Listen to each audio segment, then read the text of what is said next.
You know what? I don't want any coffee. Thanks. I'm Sam. Shouldn't this movie have actually been called Action Kelly? I'm Jackie.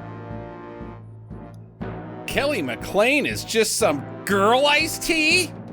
I'm Justin, and this is Air Rage on Stinker Madness.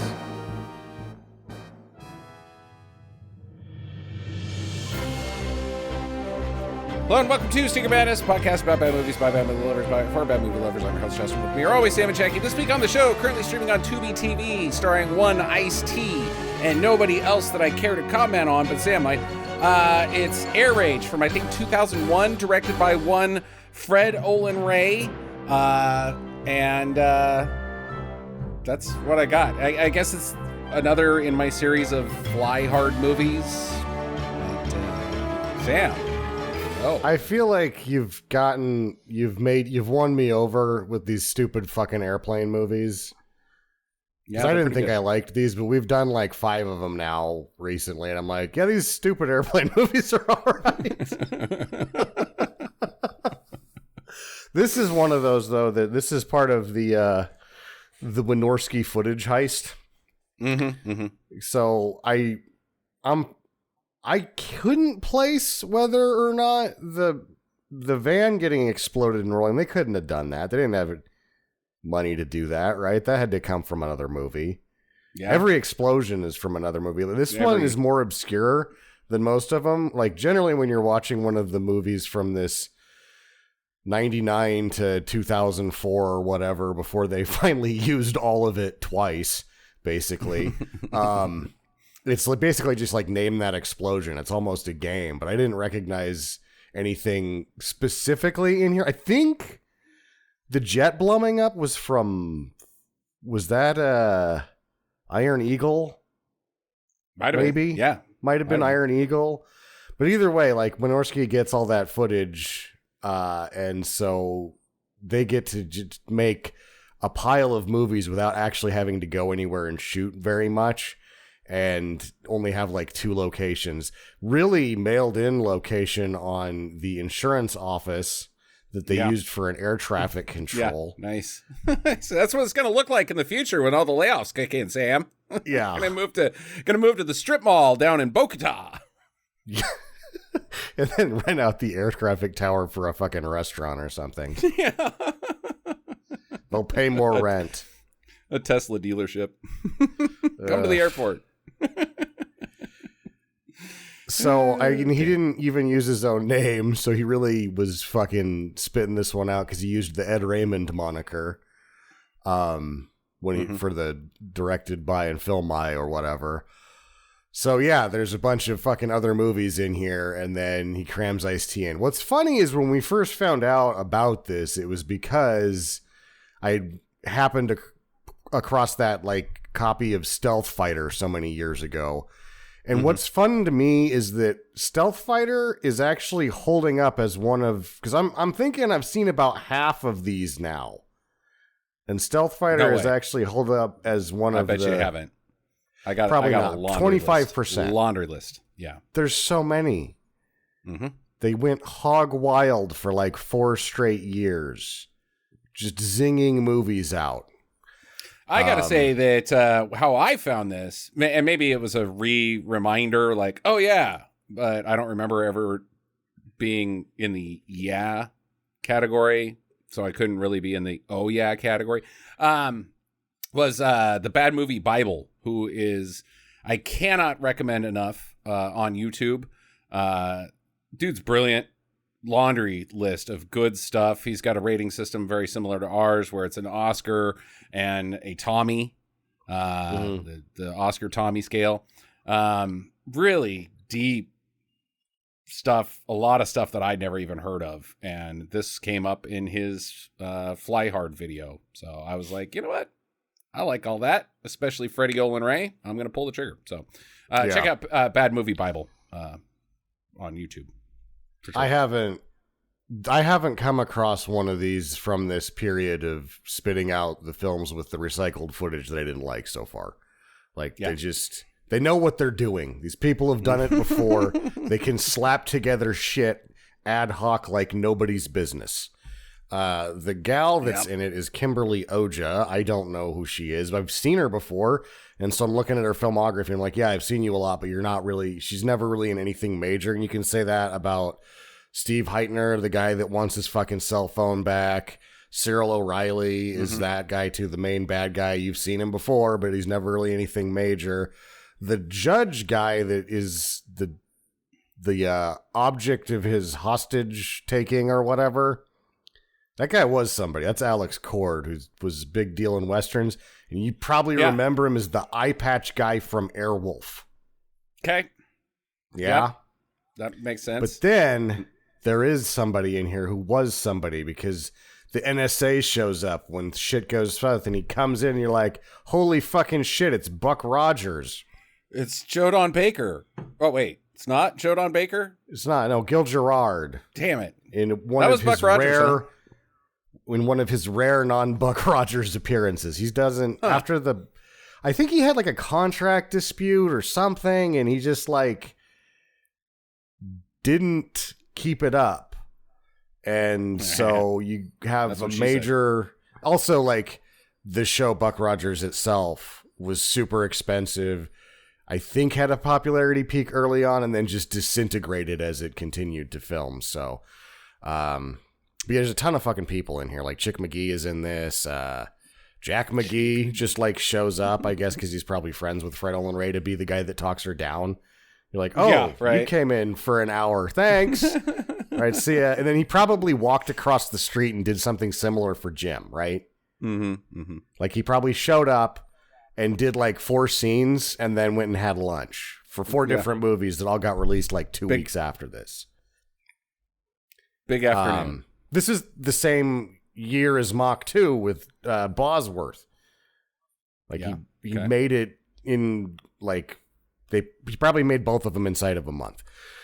The other actress, I guess, that's sort of notable as weird is the lady that gets shot. The stewardess that gets shot is Mary Elizabeth McGlynn, who is really notable for her ADR directing and her involvement as a voice actress in anime overdubs, most notably Major Kusanagi in Ghost in the Shell for the standalone complex period. So if you're an anime person, you know who the fuck that is. It's weird you don't see her on screen very often, though. So other than that, that's what I got on this. It's one of the Wynorski footage heist films, and they generally don't disappoint. Okay. All right. Jackie, want to add anything before we get started here? No. How's Ice-T's hair? Kelly's hair? No. Gwen's hair? No hair? Okay. No. All right. How's the hair up there in the air plane? Yeah. Okay. All right. That's Sam. Seriously, my first note is other movies explosions. Yes. I don't even know what the hell's these other movies explosions are, because there's no setup to them, and there's no payoff to them. There's just other movies explosions, because what happens is I guess they're in the general the Colonel's nightmares. Colonel Sykes. Yeah. He's just having nightmares about explosions. Well, no, those are the explosions that is the war crime that he's being tried for. It seemed like there was trucks blowing up and some military buildings. Not what he's accused of. No, that's what he should have said that when he's like, "You're getting court-martialed again today, you son of a bitch." He's like, "But all we blew up was an F-16 and some trucks. There was families in there." Maybe that's what his nightmare's about, is that he blew up that stuff instead of blowing up the children. I'm tortured. That was our equipment, damn it. Okay, so Colonel Sykes, he's in, just say Fort Bragg for shits and giggles. He's getting court-martialed. I don't know what you call somebody who's getting court-martialed, a court-martialee. His lieutenant attorney comes in and says, "Hey, I got good news. There's a deal on the plate. If you take the plea deal, plead guilty, your men can go free, and you'll get a reduced sentence from life to 25 years. Wait, it's better deal than that because he's like, they'll still get honorable discharges. And what about the pay? Yeah, they'll still get combat pay for blowing up all those people. Yeah, okay. Okay, sounds like a deal. It's the only reason I'm doing it is for my men, though. And they're like, okay. Yeah. And then the judge fucks him over. Along. Yeah. Can you do that? Can you do that? I don't see why not. Why can't you? Well, so if you made a plea deal and they like go, okay, we changed the terms of our deal right here, you would be able to probably be like, well, I'm not going to plead guilty anymore then. I would assume that he entered a plea beforehand. And once you enter a plea, I don't think you can undo it. Maybe you can. And it's military. I think in normal civil law or criminal law here, like if this happened, you could probably have your lawyer get a mistrial and you'd have to do the whole thing over again, right? Yeah, I think a mistrial, but this is, not this is military, so they're probably just like, you're fucked, haha, got you. That's exactly how I thought it would go. Ha ha ha! I got you. We're five. We're five here. Eat it, shitbag. You stupid. Your men are getting paid for the atrocities, and you get 8 cakes. Okay, sounds good. I'm guilty. Haha, gotcha, bitch. You're not getting any cakes, you stupid asshole. No! You're a bad man. You're a bad man. So, but I mean, it's not just that the judge general is a dick. Sykes is in there running his mouth the whole time too. Yeah, like this country's broken, and I get to do whatever I want, including blowing up a bunch of children in the name of war. It's all good in war, right? You pack our bags and you put on a uniform and you send us out there to kill, and so we kill, and then when we come back, you say we shouldn't have killed? What is wrong with this place? It's like, you're not helping, dipbag. I feel like when I'm watching it, it seems to me like he fucks himself over by not shutting the fuck up. Yeah, shut the fuck up. Like, it might have gone better, but he's like, well, since you're going to fucking be an asshole about this, haha, now I'm redoing your deal, ex post facto, you're screwed. But his the lawyer original deal doesn't do didn't involve anything. You lecturing me like a child. His lawyer doesn't help at all. He just stands there and watch him do it. Like, Counselor, are you going to do anything about that? He jumps out of the way so he can go punch the other attorney. Okay, he does do that. He's bad at his job. Well, the colonel, he gets life in Fort Leavenworth, so I guess not Fort Bragg, for all that. And his men are also, I don't know if they get life, but they definitely get court-martialed and they're going to jail. Right? No, he just said dishonorable discharge and no pay for blowing up the kids or whatever. Okay, yeah, all right. Well, that sucks, man. But you blew up some kids. So I think you're getting off kind of light. Yeah. On the road, they're transporting him. I don't know where they're transporting him because it seems like he was in the prison and then they decided to put him in a car and drive him someplace else. Yeah. There's some rocket comes flying out of nowhere, hits the fucking van, blows it to fucking pieces, and everybody inside is dead from rocket car flipping explosion death. Yeah, I mean, it's a Chevy 2500 van. It's not going to hold up to an RPG. God damn it, Gary. I told you not to use the gun. Fucking rockets. You killed him. Yeah. He paid us to free him.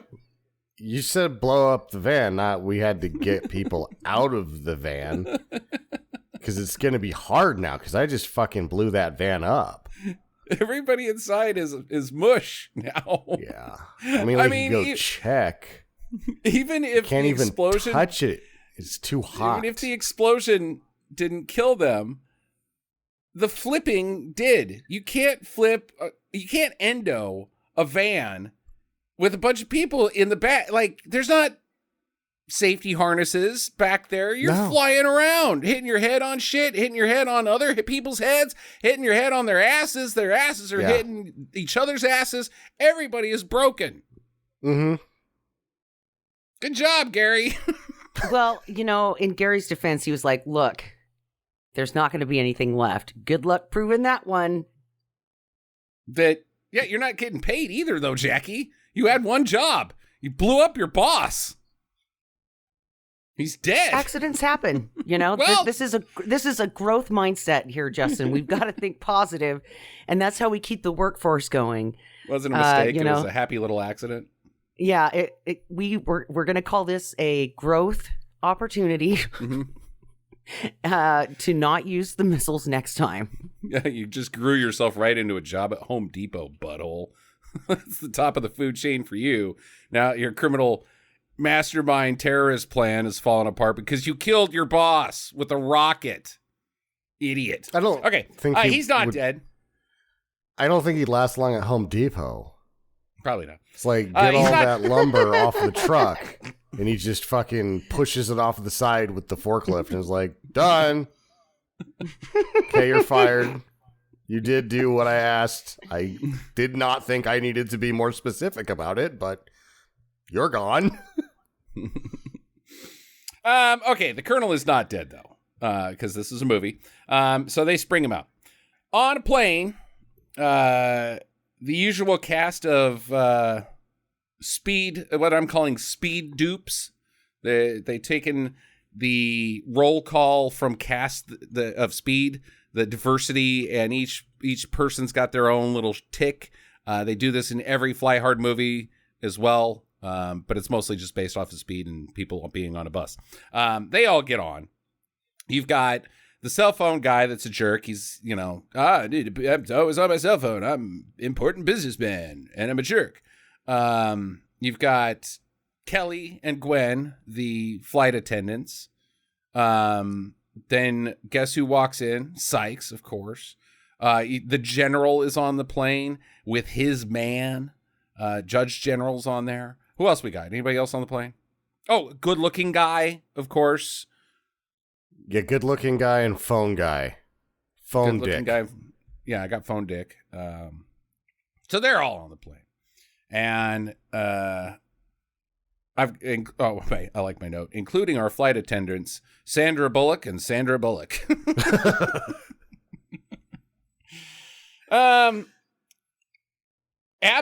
Notably absent from this plane is Ice-T. Yes. He's not on the fucking plane. He's not on the fucking plane. Wait, the plane's taking off. Where's Ice-T's? Is he like going to be a flight control guy? That's pretty boring for Ice-T. What the? He's not on the plane. You wonder what's going to happen here. Early on, you're like, what the fuck? Where's my man? He's gonna get on the plane at some point. So we got Gwen. Gwen is the anime lady that Sam talked about.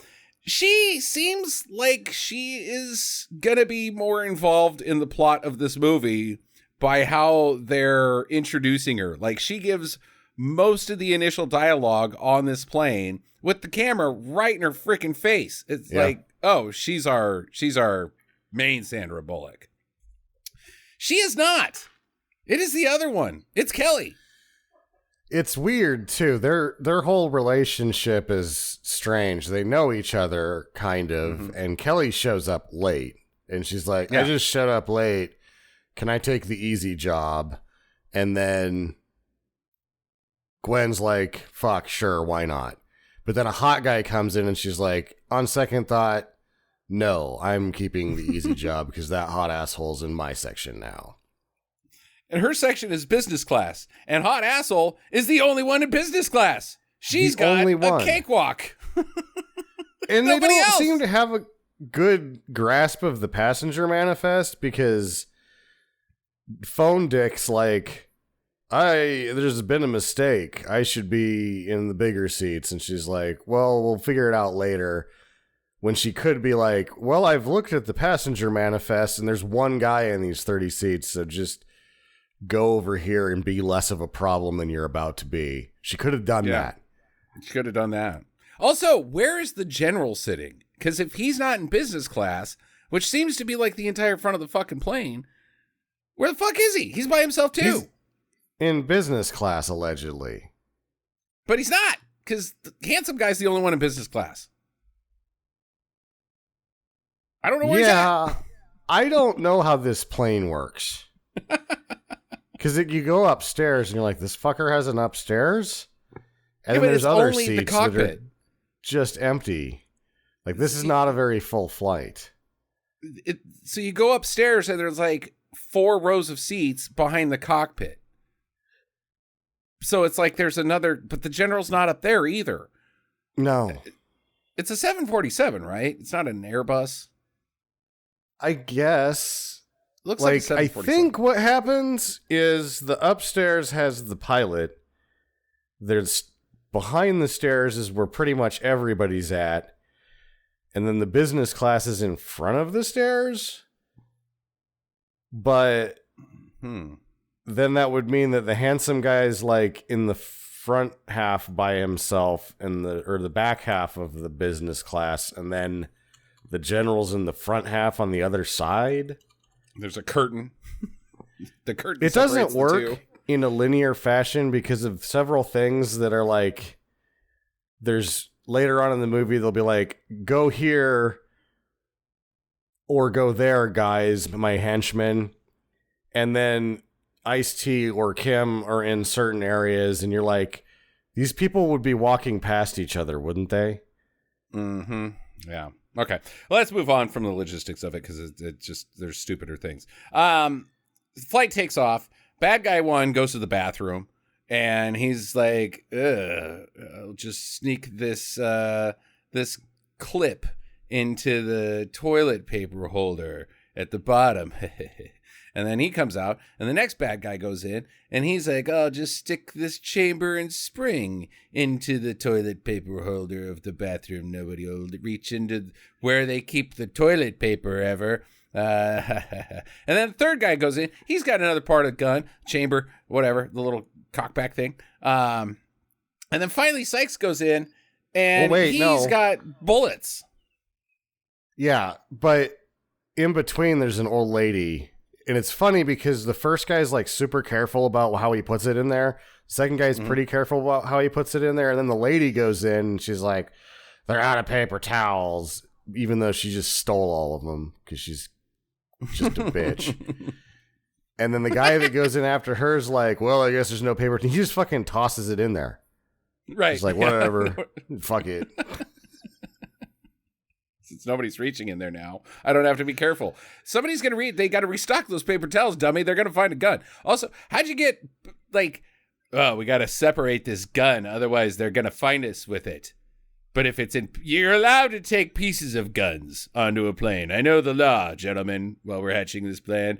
Pieces of guns, not a problem with airport security. I know this is 2001 and, we haven't quite got the TSA fully clicking, but we can't have a whole gun. The only way this caper works is if we build the pieces of the gun on the plane. So separate pieces. Then when we get it on there, we put it all together. We've got a gun. Ha ha ha ha. We outsmarted them. Totally legal. Mm-hmm. They'll never know. Wait, you got bullets. You got a clip of bullets. We still had scanners before 2001. They know you got a gun. They're just like, whatever. It's pieces. They can't Does do that guy anything have part of a pieces. gun? Yeah. He doesn't have the whole gun. Do those assholes dressed like him also have parts of a gun? Yeah, but we don't know if they know each other. Yeah, there's no way for us to.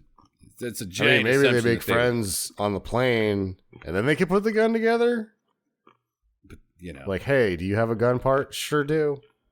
Look, if people want to bond over gun parts on a plane, who are we to stop them? A plane ride is boring as hell. You need something to talk about, and I would assuming gun parts would be a pretty entertaining conversation.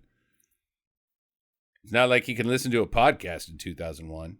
Yeah, no, the guys with the gun parts get through, but then some lady with an orange gets detained. Ma'am, you could spread fruit flies to Florida and it would be a disaster. I see pork! Dive tackle! Pin the guy down. Smash his face into the ground. He's carrying pork! Produce 4. A tornado watch has been issued for your location. Ooh, that's exciting. We don't panic on the tornado watches here until the tornado warning. That's the one you got to watch out for. Good. Okay. We're good. Don't panic. Don't panic, listener. We're safe. Oh no. I can't do I'm getting sucked into a tornado right now. That wouldn't work. I'd need sound effects and all sorts of shit. Okay. So they go and they build the gun. And meanwhile, Gwen is hitting on the dreamy plane guy. And I'm like, okay, well, Ice-T's not here. So maybe this guy's like, maybe he's going to be an action backup. Maybe he's John McClane. I don't know. So he spots the Colonel. And he says, hey, that guy, Gwen, follow me. That guy's trouble. And I'm like, okay, here we go.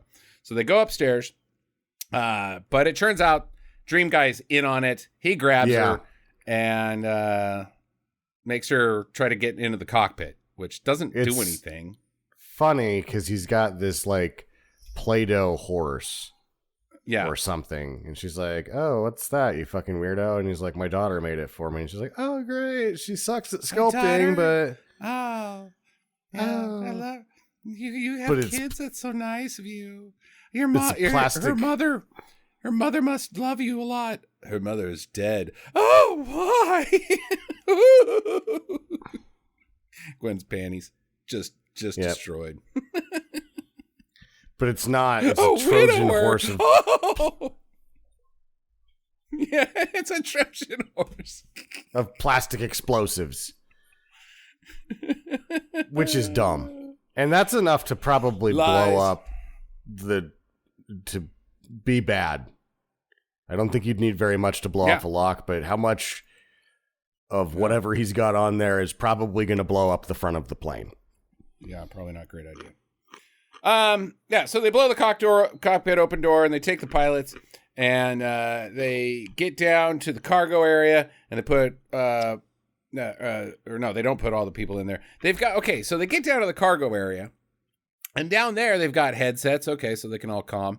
But they've also got SMGs. They got SMGs on this plane. And they didn't. How'd they get those on there?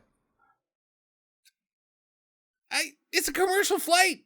You can't transport SMGs even in the cargo area. Meanwhile, you can't get an orange through there. Can't get oranges in the cargo area either. I mean, no. Look, I know it's pre-911, guys, but all the hijackings that took place in the 70s, I mean, we put in measures back then to stop those hijackings. And one of them was you can't have an SMG on a freaking commercial airplane. Maybe if you had a crate that said for safety purposes on it that was full of SMGs, like, well, it's not carry on. We'll be like, okay, well, that is a crate full of SMGs, but it clearly has for safety purposes written on it, so we should count that as checked luggage. I don't know. Trust us, we're not going to use these written on the side. Yeah. So they start waving guns at all the passengers, and they're freaking out, and some guy runs up, and he's like, hey! And they shoot him! Yep. The only thing he said was like, hey! Yeah, and he was not doing his job up until now. I think he was a flight attendant. He was a steward. And he runs out, he's like, I have not been doing my job until now, and then they shoot him. Nor was he in the movie at all, but he was wearing a red vest. And he just goes, hey! And they shoot him. Yeah. Why not all the other people that are running around screaming? That guy just said, hey. But now they know he mean. Now all the passengers know they mean business. I guess, but like bonk him or something. You might need that guy. So they get to the general while all the others go down to the cargo hold and get locked up. And so now they got the general kidnapped, I guess, too. Kelly, though, she was in the crapper this whole time. So they don't... Because Phone Dick dumped a gin and tonic on her. Yeah. So Kelly is now a loose cannon. She's unaccounted for. She's got McLean in her blood, and she's ready. Or maybe she's not ready, but her instincts are ready, but she doesn't know the power that lies within the tiger that's about to be woken up. Action Kelly. The Deathbringer. Doom One Slayer. woman commando. You're awful quiet over there, Jackie. You don't have much to add about this movie because you sure were having a good time while you were watching it.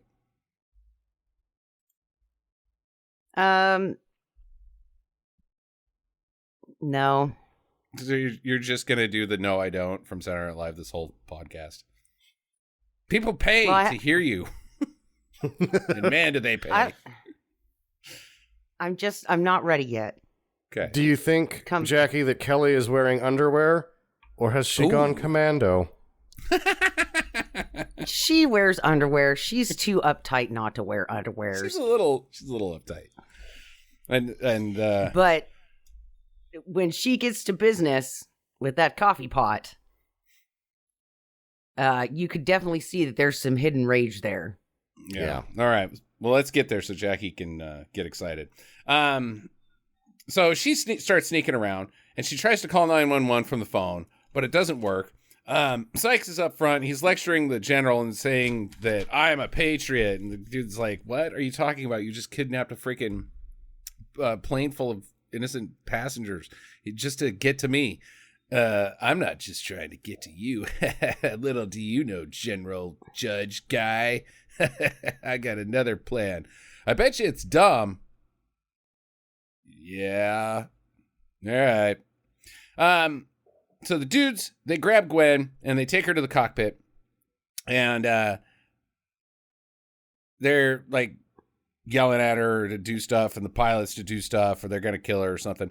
While Action Kelly is downstairs, and now she's got the coffee pot, and there's a dude just hanging out by himself, like, yeah, I'm going to take a smoke break or whatever. I don't know why I'm down here by myself. We're going to split up. Well, no, Sykes said we all go up and deal with this Gwen threatening, get the pilots to do what we want thing. No, I'm going to hang out down here. Okay, that checks out. Kelly comes in with the coffee pot and just bashes his face in. Like, not even like bonks him like, oh, no. She smashes his face. Yeah. Like the mountain killed that guy from Dorne. Like, there's nothing left. Doran Martell. Yeah. There's Oberlin Martell. Oberlin, yeah. There's just a pile of brains.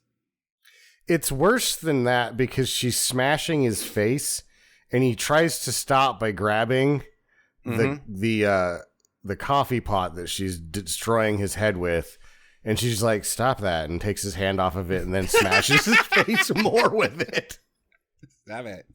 You're in my way. Don't make this harder on me than it has to be. Just lay there. So one down, Kelly. One down. Now she's got a gun. And you know that was always her secret fantasy with some of these really rude passengers. Oh, She totally. always fantasized about beating their heads in with that coffee pot, and she's just been waiting for the day, and she's like, now's my chance. She daily picks it up, feels the weight of it in her hands, and is like, this feels good. This feels powerful. Mm-hmm. Every one of them that walks on, she's like, I bet the inside of your head is beautiful. And after she beats that man to death with it, she's like, it is beautiful. So beautiful. So many colors. And then she pours herself a little cuppa.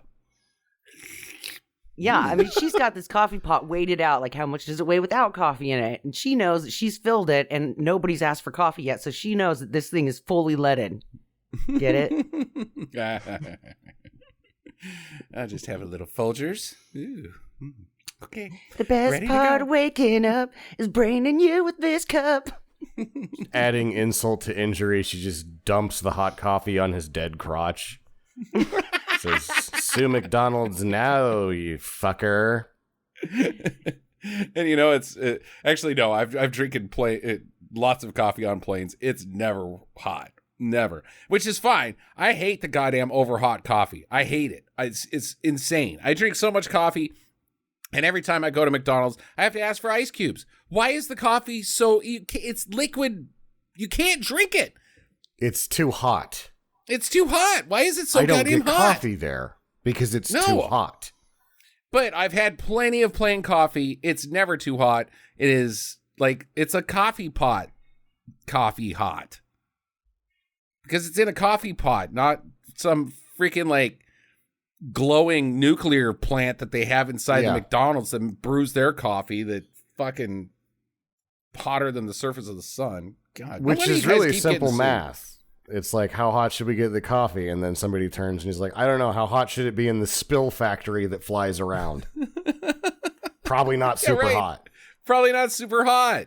And like, you can't cool it down because it's got that lid on it. And so you open the little mouth flap, and that doesn't do anything. There's not enough, so you have to take the lid off to cool your coffee down. While you're driving down the freaking freeway, coffee's sloshing all over the place. It's stupid. Don't make the coffee so hot. It burns your lips. I want coffee now, not in 28 minutes when this isn't going to melt my fucking face. It's insanely stupid. God damn it.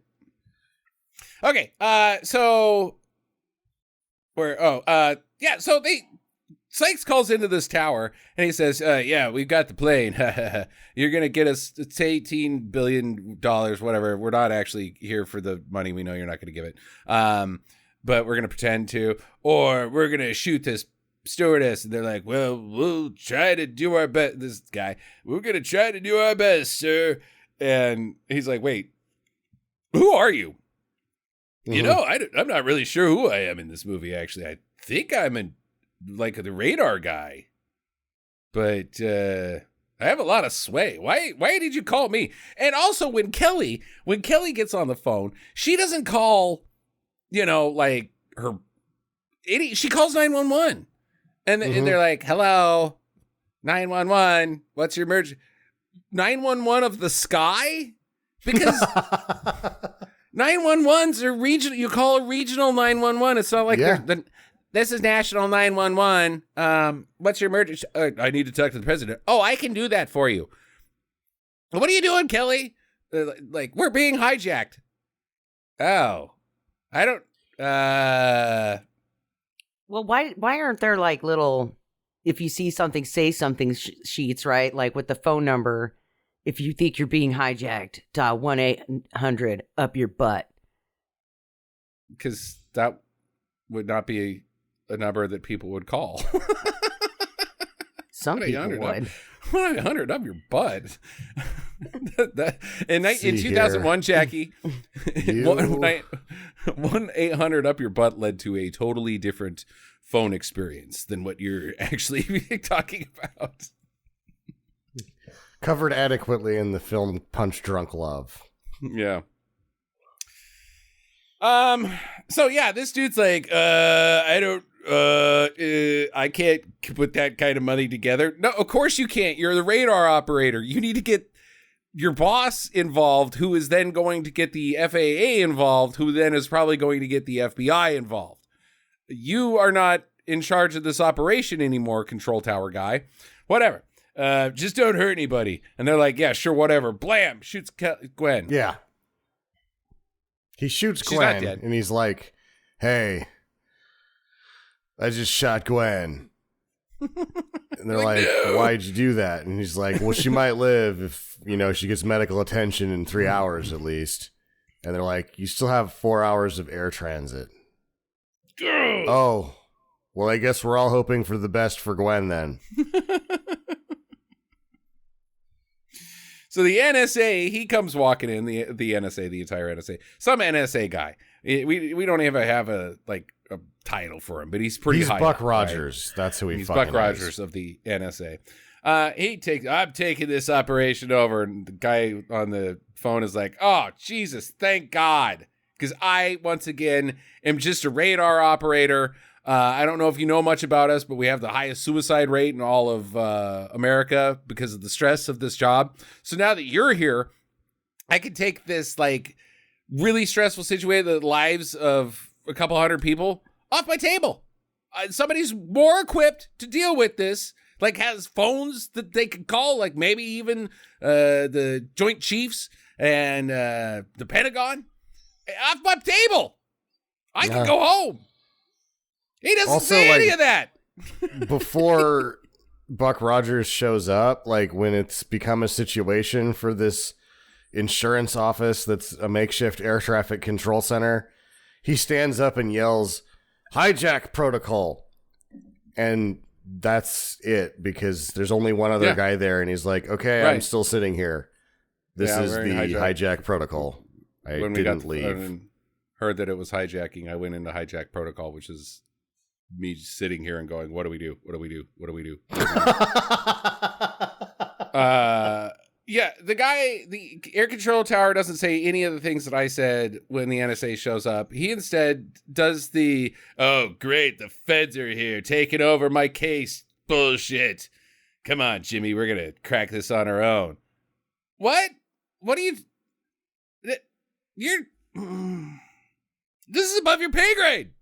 Yeah. NSA guy's like, "Okay, well, we're going to send it a team." Wait, you're sending in a team to where? With the airplane, of course. Where the hostages and the bad guys are. It's in the sky. Yeah, you that's can okay. do that? We do that. Yeah, we've got... Yeah, don't... Come on, airport tower guy. Oh, man, backwoods people. They don't have a clue. I think that the other air traffic controller guy who's sitting there the whole time is if it was me, I'd be running through, because when I'm watching this, I'm like, well, how are they going to get him in there? I remember how well it didn't work out in Executive Decision. Yeah. So okay, I guess they're going to drop some people on the plane and maybe they don't just bounce off of it. Here we go. For suction cup hands, they'll drop them on the plane, but then they've got suction cups on their hands and knees and toes, and they're like, "Look, you gotta kind of monkey paw it down there when you hit the plane. Just suck on as hard as you can." Just crawl. They're all Spider-Manning on the outside. Commandos. And of course, none of them in Jackie's scenario, none of them would have face masks on. They'd just be yelling at each other from the ready to breach, as they're flying through the air at 1,000 miles an hour. That would be, I like that, Jax. I wish that had happened. Instead, the NSA guy's like, "Scramble the SR-71. Sir, it's much dumber than that. Sir, that's a spy plane. Yeah, I said scramble it.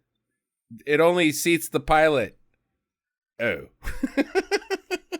And then what? Take pictures of the enemy from basically space so they can't detect or shoot it down. Also, it goes really goddamn fast. But it's not fucking, you can't carry dyes in it. No, they've got a TARDIS. Even Ice-T's he says it to his guys because his guys are like, "But they're in the air." And he's like, "It's okay. We got a modified SR-71 Blackbird." And they're like, "What? Huh? Modified to do what?" Modified put you in it. That's step one. We gutted the engine. It doesn't have engines anymore. Doesn't have a fuel compartment anymore. Yeah, it doesn't have a fuel compartment or any sort of armaments. It's now just a big hole that's covered in tarps. Inside of a SR-71 is tarps. Hey, and a couple of calculators that they taped onto the wall to make it look like they had buttons. I like that because it was like, oh, I think I had that calculator, the ones that glow in the dark. Yeah, right. And I'm like, I think I had that one. Mm-hmm. And when you type it in, you gotta make the sounds for it yourself, like beep boop beep boop boop beep beep boop. Now we're programmed and ready to go. All systems ahead, ready to. They're drop. like, turn your back to the camera, Gary, so you can make the sounds that they won't know that it's just a calculator. So they are in the air. They're all buttholes, right? This entire task force. They're this infiltration force. I don't even, Black Ops or whatever. They're just Vegas tough guy talk, like the whole time. Ice-T's in charge. Yeah. And we should mention Ice-T's in charge 42 minutes before Ice-T appears in this film. He's here. Yep. Movie's He's almost here. over. And I don't mind it one bit. No. Oh, yeah, I'm with you. His whole... I was like, why the fuck is this guy in here? They should have just named this movie Action Kelly. Right. And she would have taken down the terrorists alone. Like, she didn't need these nutsacks. They didn't do anything. Well, I got a scorecard later, so. Yeah, they do something because okay. right now they're like, all right. Ice-T's like, okay, you boys are ready to get on the plane because here's how we're doing it. Yes, I'm not. This is my Ice-T. Shut up. Deal with it. I'm giving you guys my Ice-T today. We're gonna get on that plane. Mm-hmm. I was kind of wondering what you were doing, so I'm glad that you explained that. All right. Here's what's gonna happen. We're gonna get on that plane. Cool. We're gonna sell all these people Car Shield. Yeah, we're gonna sell them Car Shield. Right before this motherfucker goes down. This transmission's dead on arrival. I mean, look at this list. The camshaft. That poor camshaft. The wing. The wing? There's a wing in Car Shield? Yes, there is. It's that thing on the back that slows you down. What is that? That's called the wing, right? That's a spoiler. Oh, that's when I don't get to do Car Shield commercials. Yeah, it's spoilers, Dad. This one's over. Bag it, and tag it. Oh, I wish I would have had Car Shield. God, why am I blanking on her name? Vivica A. Fox is there too. Yep, another one did. Okay, so how are we going to get on the plane, boss? Are we going to parachute on and have the little suction cups? No, that'd be fucking stupid. This pilot's this is one of the best pilots in all the Air Force. He's going to fly underneath the airplane. They're not going to see him at all by looking out the windows and seeing a giant SR-71 fucking spy plane. Yes, I know it's black. It's daytime. They could look out, but he's that good, all right? He's going to fly underneath it like one of those little, what are the manta rays? Not a manta ray. What are the moray eels on a shark? Yeah. It's just going to hover there. And then we're going to climb up a tube. Yeah, they got a plane. They call it like the plane connector tube or some shit. Like, okay, the plane connector tube is attached, and they're like, yes, that is a thing that is real, and we're going to use it now. We're gonna crawl up the plane's butthole. It's not like a fucking ship-to-ship docking scenario where they latch on and then cut their way through and get it, an airlock. Or even like the submarine infiltration makes more goddamn sense than this. It's like a tube. That's it. Release the tube. In an SR-71. It has a tube hole. I don't know how they did me... any of this.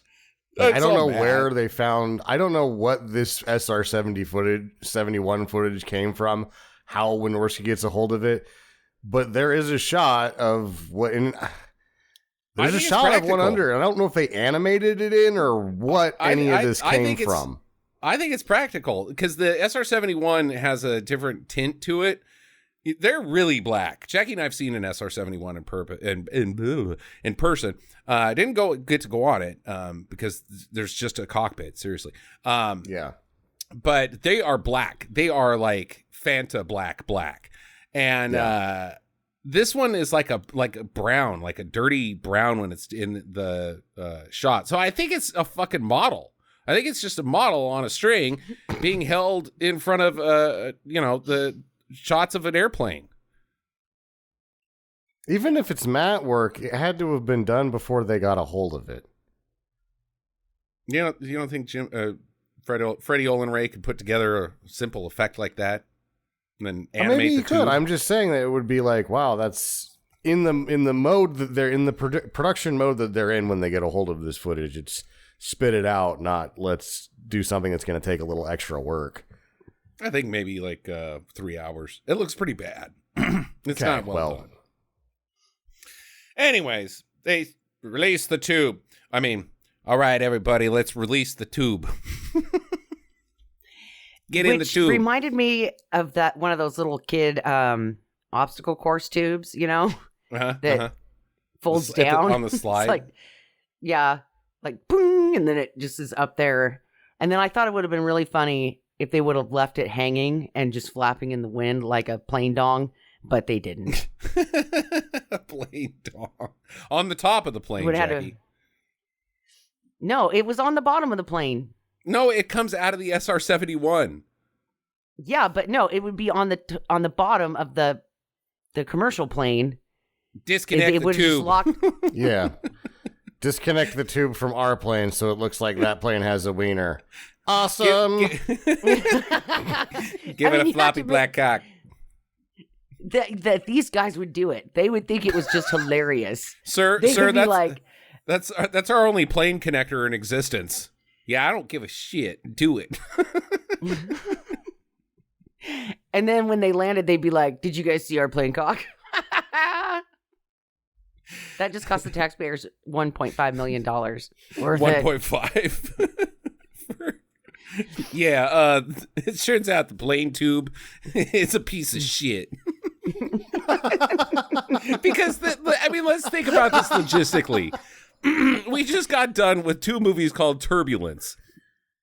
You're climbing up a plane tube that is one plane to another, like just the slightest bump, and you're sawed in half. Oh, yeah. There's no way to do this. Not at all. Especially, look, the SR-71 guy, my SR-71 guy is the best pilot in all the Air Force. That's great. What about the guy that's being held by gunpoint on the other one? Do we even know if he's alive? Is there a terrorist flying that plane? They're probably not real experienced. How are you going to connect a tube and then put your body through the tube? You're going to die. Not this motherfucker. Nope. I was doing this shit before you were born. He said that when I saw him live to 8 people. 15 times. He was really pissed off. Teenagers were jumping up and down. He's like, "What the fuck are you doing? Stop it. I was doing this shit before you were born." Leave them alone, Ice-T. They're teenage girls. Stop having a good time. It was that. Yeah. Really pissed off on that guy was.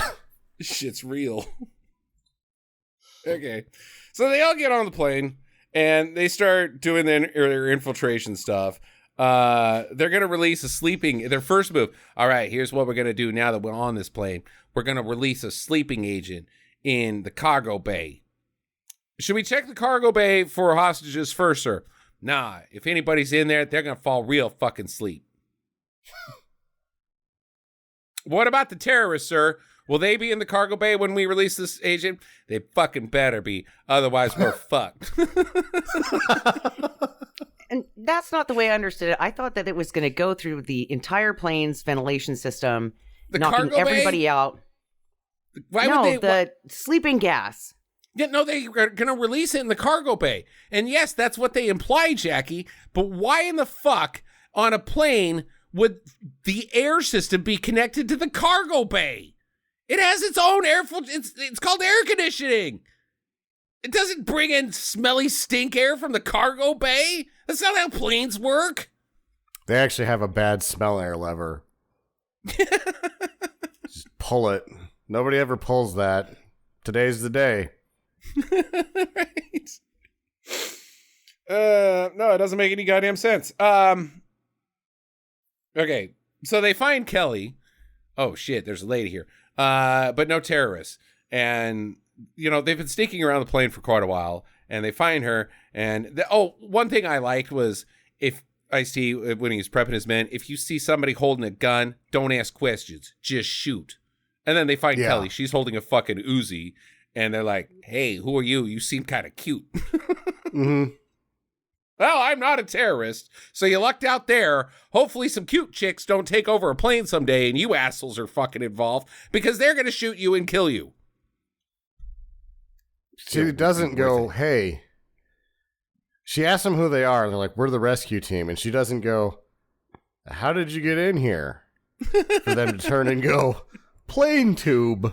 Plane tube. Plane tube? Plane okay. I can't even begin to describe how awful these guys are at infiltration. They're not good. She's like, obviously not okay. And they're like, all right, we'll just stay there or whatever. Mm-hmm. He's like, Ice-T's like, new plan. We're just going to go up there and fucking shoot him. And they're like, okay. And they just walk up there like dickheads. They walk up there, not crouched down, not sneaking behind stuff. They walk up there and say, hey, and the guys shoot him. Yeah. Like, it's one of the task force, he closes his eyes when he shoots it. Not like Bruce Willis, like, ow, this is loud. Like, he starts spraying lead, and it's at least like 8 frames, and he's got his fucking eyes closed the entire time. Just... Yeah. No one gets hit collaterally. The plane doesn't get a hole in it. It's just magnificently... It's the worst shooting ever without causing any real damage. And it would be nice if there was like a conversation, like if Ice-T had to call his boss afterwards, and they're like, how'd it go? And he's like, real bad. Everybody's dead but me. What happened? They were firing from cover. That's exactly right. Oh, and you were not. What were you guys doing? No, we were just standing up. We just stood there. Yeah. Was there cover? Yeah, there was plenty of it. It's a plane. They're crowded. I don't know if you've been on one, but lots of hiding places. So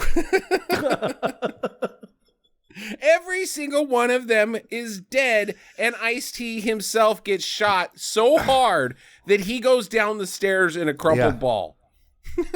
It's I think at this point, not one of the terrorists go down. Not one. They don't even get a bullet near one of them.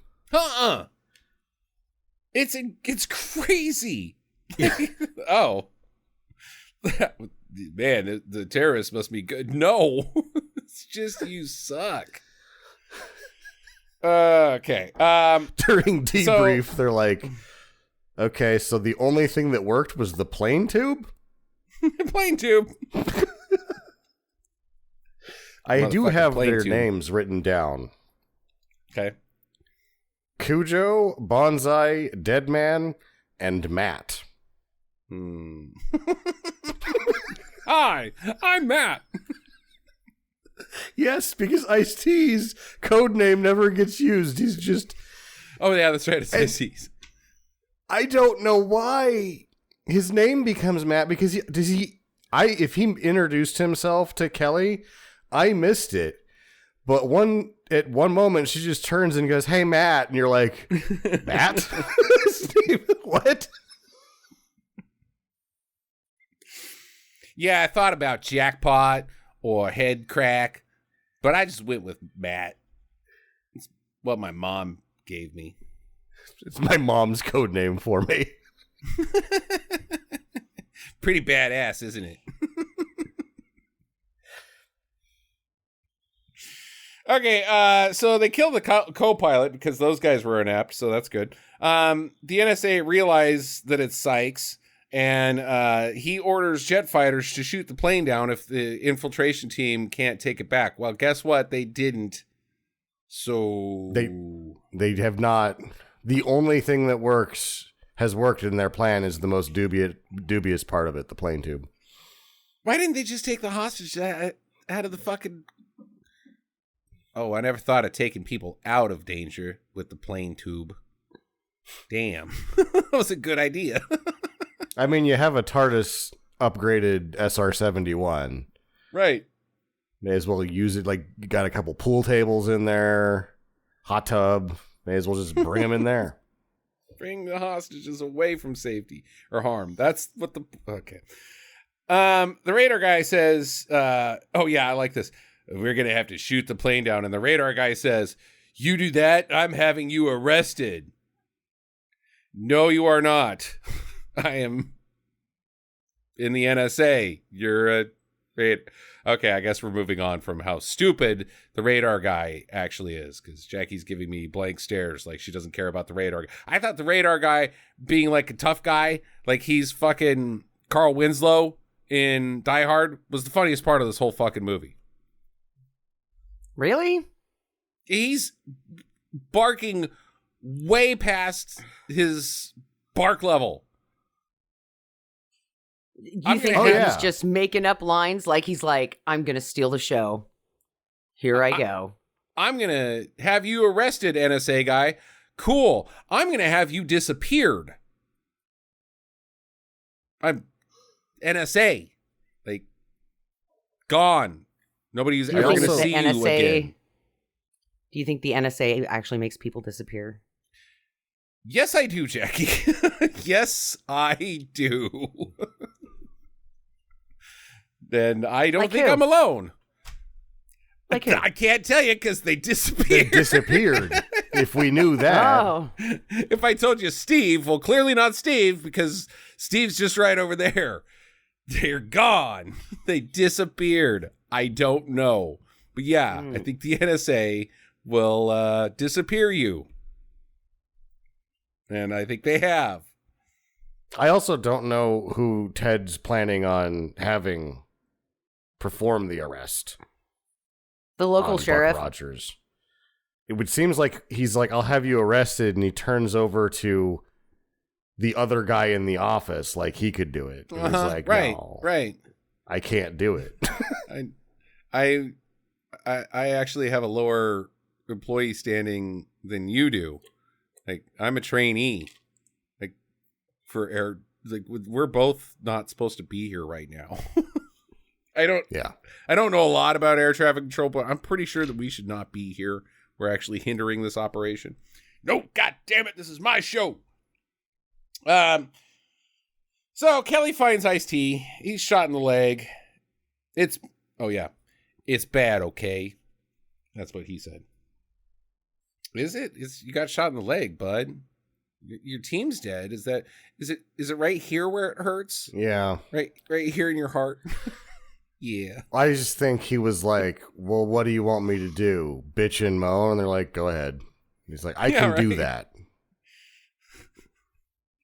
And then he says, what are you supposed to do? You're just a dumb girl. Well, I've killed one of them. Yeah. Have you? No. I have not. Okay. So, are you going to? You know, I'm not real sure. I don't know. Yeah, at this point, he's like, I think I'm going to revert back to the original plan, which is to knock everybody on the plane out. Yeah, but his actual plan, Jackie, my point is his actual plan is to be a fucking asshole to Kelly because she is a flight attendant. But he is less action-packed than a flight attendant. And it seems like he does cocaine at one point here. Oh, yeah, a little bit. Smelling salts. That's why it doesn't work at all. He just starts bitching and moaning again. Oh, yeah, Jackie, then why did he do it with his little pinky, with his pinky fingernail? Why did he cut it? just... No, he was smelling salts. Teasing you. He's like, all right, here's what we're going to do. We're going to dump the fuel, stupid bitch, because I'm an asshole. So you got to, if your little weak flight attendant legs can even carry you up the stairs, if you're smart enough to go down a hallway, and then inside the hallway is a blue box that says fuel dumps for flight attendant people back here. And then you take it and you open it up, and inside are like Home Depot spinny caps for your electrical outlets. They're orange and yellow, and they got twisty tabs. You just disconnect them. That's it. That will dump the fuel. No, you cross the wires. So the fuel regulators are there to regulate the fuel. But if you cross their wires, we call it airplane diarrhea. Just sprays fuel right out the ass. Yeah, I think I can handle that, Ice-T. You dumb bastard who has accomplished nothing on this plane. All right, get out of here, you dumb floozy. Don't die either, because that'll piss me off. So he calls her a helpless girl. She gets to the junction box. She wires it. It's held on by wire caps. It's so dumb. The baddies, they notice, and so they go on the hunt. Hey, the fuel's being dumped. Uh-oh, we've got somebody still running around in here. It's probably some elite black ops, been to all the countries in the world and carried out assassinations all over the place type guy. You know, knives in every pocket. He doesn't even need weapons. He can kill you with his stink eye. It's probably one of those guys. Mm-hmm. Says Kelly. They go and fix the fuel junction, so that was a great idea, Ice-T. Oh, okay, well, we're just going to wire this back up. Sir, the fuel dump has stopped. Cool, good job. That plan was really not very good from whoever's fighting us, because we just stopped it in like 2 seconds. One of them gets the drop on Ice-T, and he's just about to shoot him, but then Kelly fucking gets the drop on him, blows him away. Kelly's up 2-0. 2-0 on the Commandos. The Commandos actually have -3 because 3 of them are dead. So the score is really Kelly 2, Commandos -3. Okay, we'll play by your rules. And he's still talking shit to her. Like, still. I just saved your life. At one point, he's like being such a shithead to her that she's like, "Don't yell at me." And he's like, he finally stops being kind of a shithead. Maybe. All right. Well, Kelly, I'm currently not being a shithead to you, but maybe we'll see about later. But our next plan is to put the sleeper agent in the air supply. So he hobbles over to the air supply, which is like basically right next to the junction box, and he tries to screw in the nozzle, which is just a standard plumbing hose. Yeah. This is what's under your sink, and the nozzle's bad. He says it's bent, but he didn't try very hard. He did not try very hard, and it doesn't look very... How do you bend it? It's a flex tube. It's supposed to bend. You screw it on, dummy. Yeah, it won't connect. Maybe he didn't know. Yeah, they didn't train for that. Or anything else.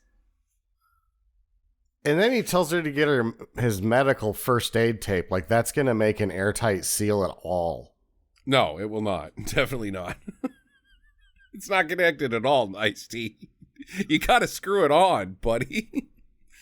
Kelly gets nabbed. Dang it. And this guy's like, I don't know why. I guess I'm going to check you for weapons, so take off your blouse. Keep going. And she doesn't like it. And then Ice-T stabs this guy in the neck. Finally, some commando justice. Are they on the board? Is now 2 to -2. Oh, God. Okay, so Sykes demands the general open the case that he's carrying, and it's locked to his wrist, and inside is a CD-ROM. We're just going to skip ahead to where it's discussed what the CD-ROM is and all the plans. Oh, no, I can't. Because he gives him the CD-ROM, and the general looks at Sykes and says, "You're one dumb son of a bitch." And Sykes says, "I know." What? But this dumb son of a bitch has your number one summer jams. Yeah. So what the CD-ROM is a list of all the covert operatives that are out in use currently in the world. And pictures. All of that on 800 megabytes. I'm going to sell this to the highest bidder. Oh, well, for like, you're doing it for money? No.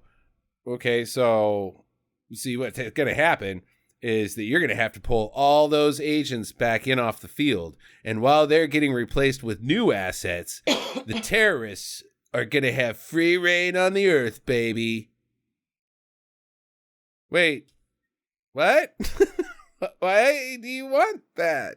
That doesn't seem like a good plan. What's the point for you? Well, I hope I die in a, like a car bomb or something. Like I'm having coffee one day and I just met this nice lady who, seems like she helps cats. She's got a cat shelter, and I think things are going. And then some guy pulls up alongside of it and then hits a button, and the van explodes and kills us both. I've always wanted that. He's already been in a van that's blown up once. All right. I don't get him at all. He never says, and then C happens. Like, and then America learns some valuable lessons about like sending its troops off to die. Your corruption, General. You're just as bad as I am. None of that comes in to pay off. He just says that the terrorists will have a heyday. Oh. Yeah, I guess he thinks he's going to get $100 million. But he could have got $100 million by hijacking the plane. He asked for $100 million for the plane hijackers. And he says, I'm not even worried about that. I've got ulterior motives. He wants the terrorists. Yeah, his motivation is bad because he's like, I feel really bad about what happened, so I want you to feel bad about worse things happening. I guess that's almost something that's better than what I had. It doesn't make any sense. So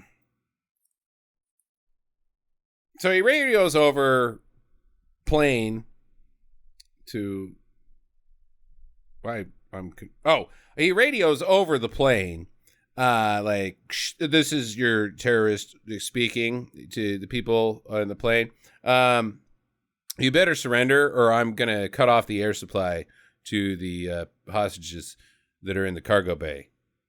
No, wait, did you know that they were in the... I don't know if you knew that... Oh, oopsie. Wait, you're playing air supply in the cargo bay? Like, all out of love? What do we got? I'm all out of love. So lost without you. So Ice-T, he's like, all right, I'm going to go ahead and surrender. Action Kelly, you do your thing. So he waddles up there, and actually uses his language is worse than that. It's like, all right, I can get one of them if you think you can get the other. And she's like, I'm up on you 2-1, you fucking asshole. And not shot. I am not not shot. So the F-15s that have been scrambled, they're closing in. They're going to blow up the plane, and they order, put your landing gear down or we're going to weapons lock. They don't. So Ice-T makes his move, and they tussle around a little bit, and he shoots Sykes in the shoulder. That's a she sells by she sells. She sells, sells. So Action Kelly, she's over there, and she takes out the last guy. She's up 3-1. -2 because Sykes is not dead. Sykes is not dead. She's up 3-1. 3 to -2. 3-2 versus the Commandos 3-1 on just Ice-T. Yeah, right. So Ice-T's about to finish Sykes off, but then the general's like, no, he has to stay alive. Okay. So they're about to drop the landing gear to surrender when the pilot gets shot. Wait, who just shot the pilot? It's the general's man. Fishman, what? That son of a bitch. He was in on it the whole time. Yeah, everybody in the theaters slaps their forehead. Oh my God. Theater. So then that guy, he shoots Ice-T. So Ice-T's been shot again, but Ice-T gets this guy. So I'm going to count it because he is in on it. So it's 3-1 now. Did Kelly not kill the last guy? We're not done yet. Okay. Kelly has to land the plane, though, because the pilot's been shot. Ice-T can't fly it because my next note is Ice-T dies. But then, so Kelly gets the autopilot put on, and she has to go after Sykes because Sykes has got. I don't know why she has to go after Sykes. He's like, "Come get me, you flight attendant bitch." I don't know. She goes something after like her. that. Yeah. And then Sykes grabs her, but she gets away, and she bonks him with the coffee pot. Out the goddamn window, out the door. She bonks him so hard that the door opens up and he flies out of it. He's hanging out on the side. And she bonks his hands off after getting brained with a coffee pot, and is like, "Oops!" and then opens the door and falls out of it. And then the F-16 pilots are like, Commander, NSA guy, Buck Rogers, yeah, some asshole's hanging out of the plane all of a sudden. And then there's like, oh, Stay yeah? down. That's weird. And then she finishes him off by crushing his hands with the coffee, and he dies. We think in air. He just goes away. Like, there's not the... Well, he's not going to make it. Well, maybe he lands onto the nose of one of the F-15s, in the balls, and then slides down it, and then hits the tail in the balls.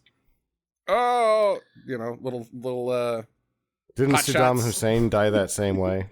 Yeah, exactly. Maybe he's okay. maybe the F-15 guy landed and he's just got really stretched out legs and balls. No, I don't think he made it. But they should have done the sucked into the jet thing, Yeah.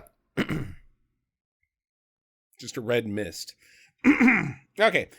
So Kelly, she gets back on the radar or on the radio and is like, "Hey, it's me, Kelly. All the terrorists are dead." And they're like, "Oh, back off, abort. And now, this movie's just about over. And now there's some new air tower guy. He comes in. "I'm here to tuck you down." Jack McGee just shows up out of nowhere because he's friends with Fred and does his thing. I'm here to tuck you down, Action Kelly. What about that other guy that was to the NSA, "This is my operation. You get out of here." And then that NSA guy tried to kill us with F-15s. So wouldn't that be some sort of justified role reversal that now the airport... No, he's not in the movie anymore. You are? That doesn't make any sense. Yeah.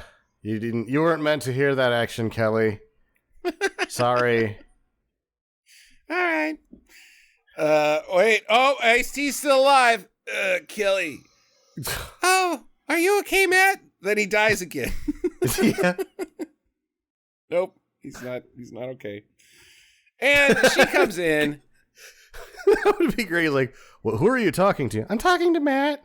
And then Gil Gerard just head slaps. "Goddamn, Matt won't use his fucking code name ever." Jesus. "All right, I'm ready to land the plane."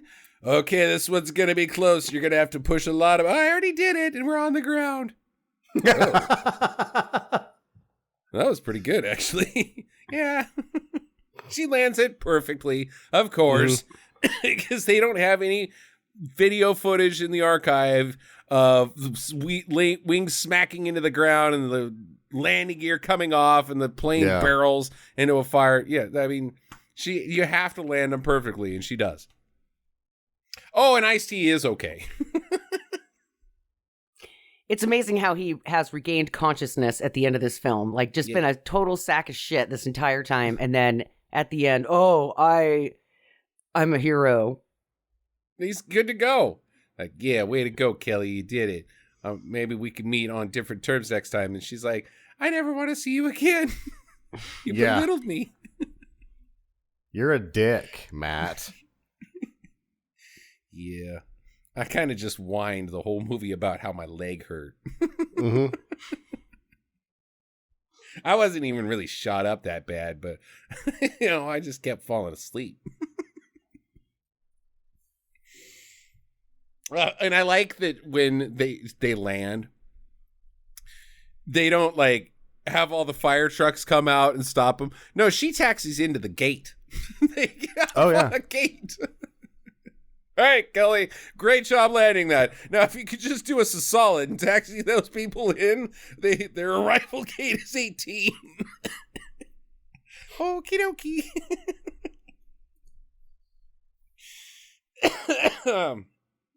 Oh, man. At the end, she's like, I don't think I'm going to do any flying for a while. And it's like, why not? You're like the Baroness of the skies.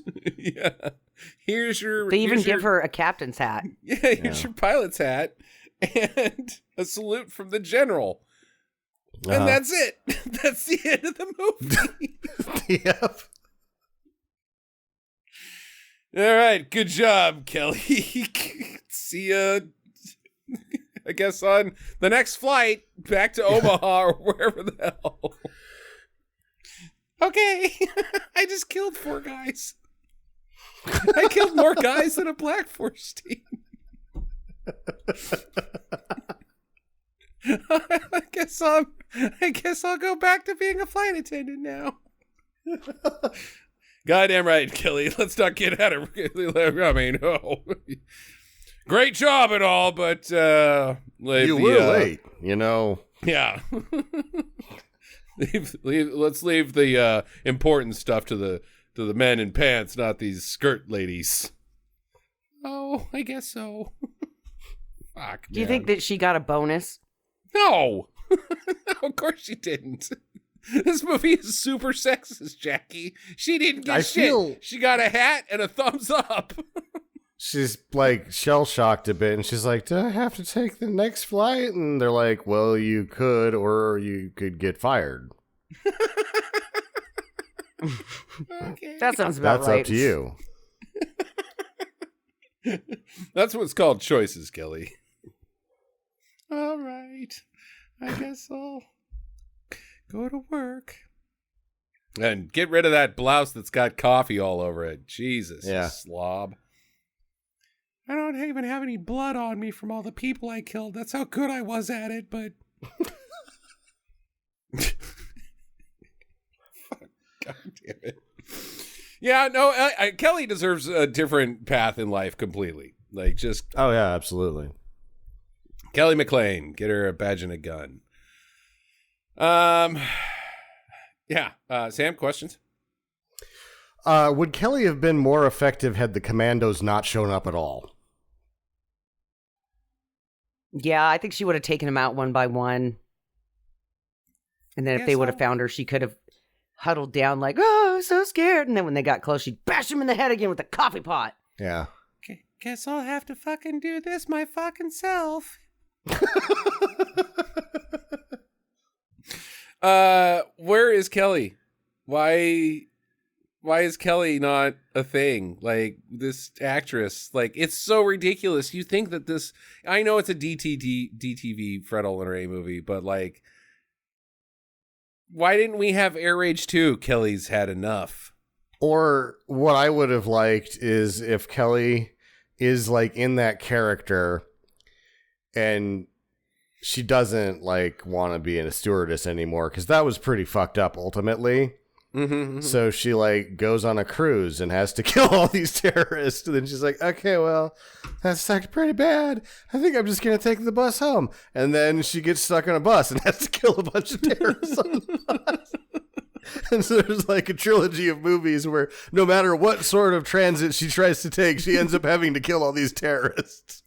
You know, maybe public transport's not for me. Kelly in space. Yeah. Moonraker starring Kelly. Kelly. I like it. Yeah. Air Rage 2, Boat Rage 1. Kelly's back. Yeah, no, dude, she was great. Absolutely great. Given the chance, like, she doesn't have the opportunity because the terrorists are kind of idiots on this and there's not a whole lot of them. But given the chance, do you think Kelly's got the same sort of level of blood rage as Danton and Dalton? I feel like she's more... No one has Danton levels of blood rage. But I think on an even keel, she's more capable of killing on an even keel than Dalton until Dalton goes off the wire, kind of a thing. Gotcha. Okay. Yeah, she was fun. I don't have any questions, so if you guys got them, go ahead, Jackie. That was my only question. Was she probably would have been better off without them showing up at all? Yeah. Okay. Mine was, is she going to get a bonus? And we both all now know that no, Sam is right. They're going to be like, you have a choice here. All right. Well, final recommendations. Jackie, go.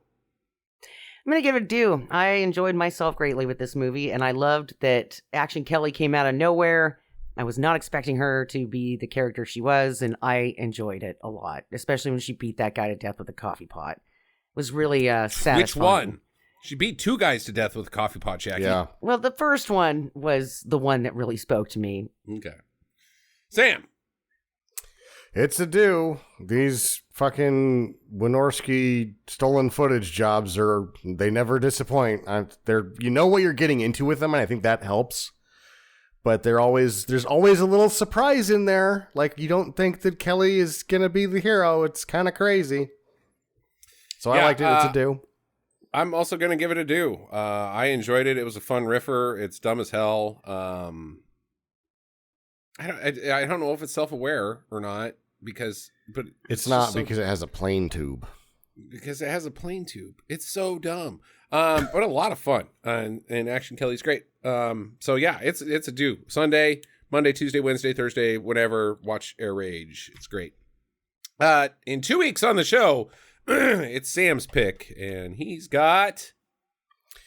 I think we're either doing 12 to midnight or the other one that has, whichever one is streaming on Plex. I think it's 12 to midnight.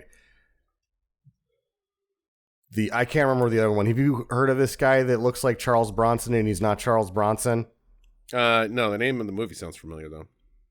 Because 10 to midnight is a Charles Bronson movie. Okay. So there's this guy that looks like Charles Bronson, does not sound like Charles Bronson.